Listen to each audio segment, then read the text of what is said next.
Okay, let's unpack this. We've got some fresh insights really on a new NHL signing. It's definitely got people talking. And we're going to dive deep into, what it all means for the player, for his new team. Today, yeah, our focus is squarely on the St. Louis Blues and their recent agreement with center Pius Suter. So this deep dive, it's all about pulling out the key stuff, the important nuggets from the reports, insider confirmations, just to give the full picture. Yeah, and what's fascinating here, I think, isn't just the signing itself.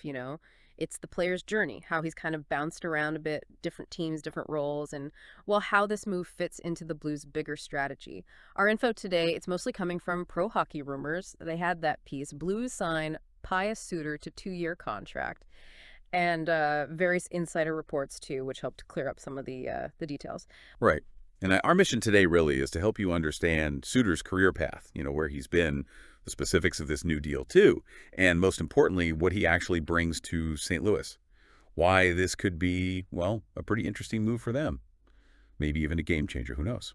All right, so let's jump right into the headline news here. The St. Louis Blues have officially agreed terms. It's a 2-year deal, $8.25 million total with center Pius Suter. That's the one. Now, there was a little bit of back and forth initially on the numbers. You had insiders like Frank Saravalli, Chris Johnson mentioning it. Initially, some thought maybe a flat $4 million cap hit each year. But then David Pagnotta, he's with the fourth period, clarified it. Seems the second year is actually a bit higher, $4.25 million. So that gets you to the $8.25 million total. And if you connect that to the bigger picture, it just shows how sometimes those first reports, the details can be a bit fluid, right? But the overall commitment from the Blues, that $8.25 million, that's clear now. Yeah, that makes sense. Things move fast. Okay, here's where it gets really interesting for me looking at his career. Pius Suter, he's been, a pretty reliable middle six center since he came into the league back in, 2020, 21. But his path, like you said, it's fascinating. Lots of team changes. His role has evolved.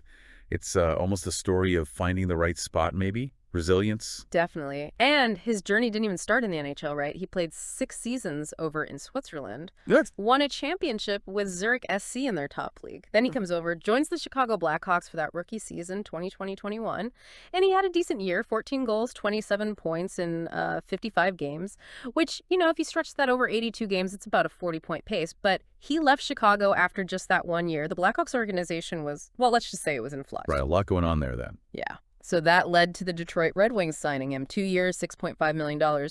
In Detroit, he mostly played a third-line role. His first year there, 21-22, was pretty solid. 15 goals, 36 points, played all 82 games. But then, the dip. His scoring fell off in that second year with the Wings, down to 24 points in 79 games. Okay, so you see that pattern. Promising start, solid year, then a dip. What do you think happened there? And then he moves again, this time to Vancouver.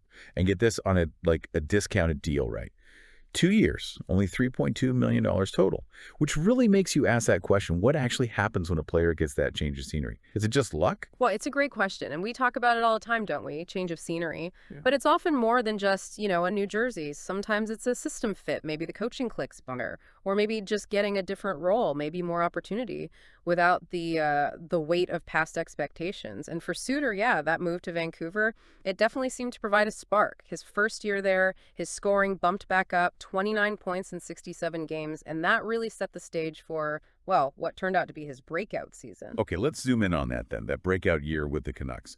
Sounds like he really took off across the board. What were the key numbers? What really stood out? Oh, he definitely did. Pretty much new career highs everywhere you looked. 25 goals, 46 points, also 43 blocked shots, 59 hits, and his ice time went up too, averaging over 17 minutes a night. And the context there is key, right? Vancouver moved JT Miller midseason. That opened up a spot. Suter got promoted to the second line, and he absolutely ran with it, really stepped up. And get this, he even earned a vote for the Selke Trophy, for the league's best defensive forward. Wow, okay. A Selke vote? That's significant. That tells you something about his all-around game. Yeah. But looking at those offensive numbers, 25 goals, 46 points, impressive stuff. But is there any underlying data we should maybe be aware of? Anything that gives us the full picture? Yeah, that's a really sharp point, because when you dig a bit deeper, well, what's fascinating is his shooting percentage last season. It was 18.1%. which is, well, it's way above his career average. His career average is more like 13.1%. Oh, oh. So if we connect that to the bigger picture, what it suggests is, yeah, 46 points was a fantastic career high, great season. But maybe repeating that exact scoring pace might be tough. Just because that shooting percentage was so high, it might naturally come down a bit. So the insight here, maybe for the Blues and for us watching, is that they're betting on the overall improvement in his game, the added responsibility he handled well, not just banking on him repeating an 18% shooting, you're right. His sort of baseline contribution, his floor, has probably gone up, even if the goal total might dip slightly. Exactly. That's a great way to put it. It doesn't, diminish his overall contribution or the growth he showed.